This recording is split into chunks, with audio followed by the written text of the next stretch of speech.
I sit in that room. It is so-called a democratic decision.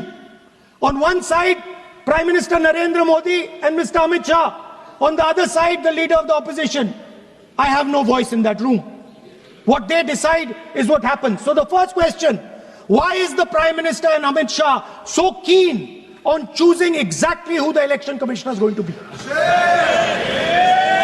Sir, अभी राहुल गांधी जी बड़ा लंबा बोल कर गए कि प्रधानमंत्री जी मेंबर हैं, अमित शाह जी मेंबर हैं, मैं अकेले मेंबर हूं, मेरी बात नहीं सुनी जाती है।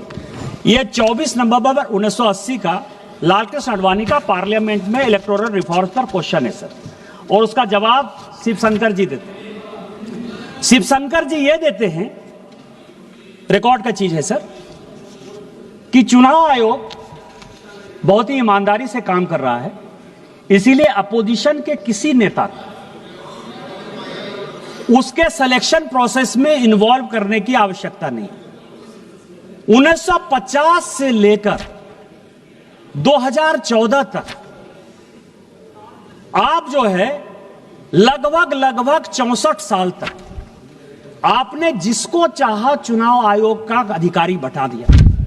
मदर टेरेसा पर जिस आदमी ने किताब लिखा, जो ज्वाइंट सेक्रेटरी के लिए एमपैनल नहीं हुआ, एडिशनल सेक्रेटरी के लिए एमपैनल नहीं हुआ, सेक्रेटरी के लिए एमपैनल नहीं हुआ, वो नवीन चावला चीफ इलेक्शन कमिश्नर हो गया।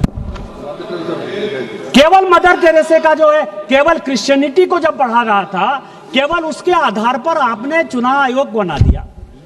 एमएस गिल, जिसने कि राहुल, जब Sonia Gandhi ji office of profit के चक्कर में फंस गई और लगा कि ये दीवार हो जाएंगी, 6 साल के लिए चुनाव लड़ने के लिए काबिल नहीं रहेंगी, उस एमएस गिल को आपने जब बचाया, उसने उसके रिटायर होते ही 10 साल तक उसको ढोते रहे, आप केंद्र में मंत्री बनाए रखे। आज आप जो है 100 चूहे खा के बिल्ली चले हज को। हमने तो कम से कम एक कमेटी बना दी कि कम से कम आपको चुनाव आयोग के घोषणा के पहले, यदि आपको लगता है कि बात नहीं सुनी जाती है, तो चुनाव आयोग के घोषणा के पहले आपको लिस्ट भेज देते हैं।